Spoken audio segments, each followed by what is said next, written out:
Are you considering purchasing a radar detector to help you avoid expensive speeding tickets?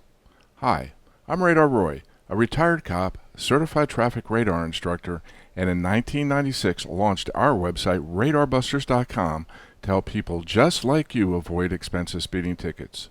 When selecting a radar detector that is just right for you, there are a number of things you need to consider. Number 1, the location where you'll be using this detector. Number 2, the type of driving you do. Number 3, the sensitivity of the detector. Number 4, the filtering abilities of the detector. Number 5, how you will mount it. And number 6, your budget. And because of all these things, we put together this 9-minute video to assist you. First, let's discuss the location you'll be using your detector. Detectors are legal to use in all passenger cars in all 50 states with the exception of Virginia and Washington, D.C. Now, if you do want to drive in Virginia, there is something you need to concern yourself with, and that is the Spectre RDD. The Spectre is a radar detector used by police in Virginia, which is able to detect over 95% of the radar detectors being sold today. So if you do drive in Virginia, we recommend that you consider a stealth radar detector that is engineered to defeat these devices, such as the Escort Redline, the Beltronics STIR, or the Stinger VIP. Next, let's discuss the type of driving you will be doing and why the detector sensitivity is so important. If you are a road warrior doing mostly highway driving, you will want to select a detector that is rated for highway use, such as the Max 2, the Redline, or the STIR Plus. Detectors that are best suited for highway use are classified as 4 and 5-star detectors, having over 8 times the capture distance of a police radar gun. So one question you may be asking yourself is, why would I need all that range on the highway? Well, here's the deal. A common practice police use to catch speeders is using instant on mode on their radar gun. Basically, the officer is keeping his radar gun in standby mode, not transmitting any radar signal at all until he has a speeder in his sight. Because of this, you'll need 2 things to avoid ambushes like this: a rabbit and a high-performance radar detector. A rabbit is someone going the same speed as you or slightly faster, a mile or so in front of you. When the officer shoots your rabbit to capture their speed, your radar detector will alert you to slow down. Now, if you only drive in the city, you will only need a detector that has at least 4 times the capture distance of a police officer's radar gun, and these are rated as a 3-star detector, such as the Passport. However, if you do drive in both a city and highway environment, then you will need a detector that is rated as both being a highway and city detector. Here's why. The Escort Redline is rated as a highway radar detector only, and when you use this detector in a city environment, you'll be getting a significant amount of false alerts. However, if you selected the Passport Max 2, which is rated as both a highway and city radar detector, the advanced filtering of the Max 2 would filter out those false alerts. Your next consideration is the filtering abilities of your detector. The chief complaint of radar detector owners is false alerts, and this recently has become even a bigger problem. Here's why.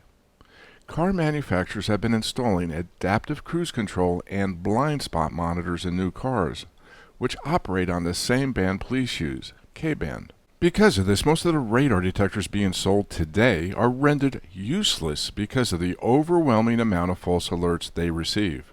As an example, here's a recent quote by Car and Driver regarding the filtering characteristics of the Valentine 1 during their recent test. One annoyance is the sense of false alarms. The Valentine's filtering isn't very effective. On our 22-mile loop, the V1 called out 53 threats.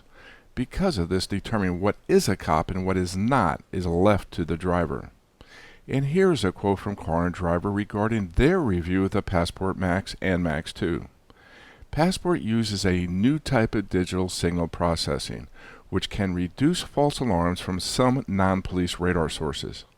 Think of DSP as a pair of Bose noise-canceling headphones for radar reporting. By reliably identifying noise, the Max can focus on real police radar threats, leading to faster and more accurate warnings.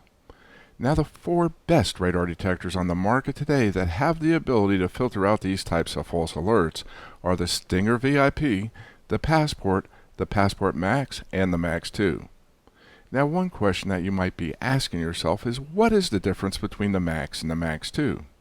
Well, the Max 2 also includes an internal Bluetooth chipset that enables it to tap you into the Escort Live community, where your radar detector will share real-time alerts with other Escort and Beltronic radar detector users. As an example, your detector will alert you to police spotted alerts, speed trap alerts, air patrol alerts, and even share your Ka band and laser alerts from other users in your area. Your next consideration is how and where you will mount your radar detector. There are basically two different types of radar detectors: remote mounted and windshield mounted. Remote mounted radar detectors are designed to be concealed within the car, with the radar detector hidden behind the grille and the display installed in the cockpit of the car. These types of radar detectors are significantly more expensive than windshield-mounted radar detectors. However, they do have some added benefits. The most important benefit is that they are also stealth to the eye, meaning that no one would ever know your car is equipped with a radar detector. The second type of detector is a windshield-mounted radar detector, which is designed to be mounted to the windshield of your car. All of these detectors come with some sort of suction cup for mounting and a power cable.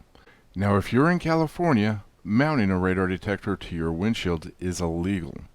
Because of this, you may also want to consider purchasing one of our blend mount, mirror mounts, or dash mounts. Now, if you're a motorcycle rider, you can accessorize your detector with one of our Tech Mount motorcycle mounting systems and our hard system heads-up display. Now, last, we will discuss your budget and how much you can afford to spend on your radar detector. If money is no object and you want the very best in radar detector and laser protection, you may want to consider the Stinger VIP, which retails for $5,999. However, if you're like most of our customers, your budget is a lot less than this. So because of this, I put together the best radar detectors in each class. One of the most important factors you should consider when selecting your radar detector is its ability to detect the new low-power digital radar guns police departments are now buying. Because of this, the best entry-model radar detector I would recommend that has the ability to detect these with 4 times the capture distance is the Passport, which retails for $349 before our VIP discount. Then the other two detectors I would recommend are the Passport Max and the Passport Max 2. The Passport Max retails for $549.95 before discount, and the Max 2 retails for $599 before our discount. Now, signing up for our VIP discount is free and only takes a few seconds of your time. On our website, radarbusters.com, we have a banner that says Save Now. Click on it, it'll take you to this page where all you need to do is enter your name and email address. Then in a few moments, you'll be emailed your unique discount code that will shave off up to 10% on select radar detectors, and a link to download my free copy of my 78-page Radar Detector Users and Buyers Guide as my free gift.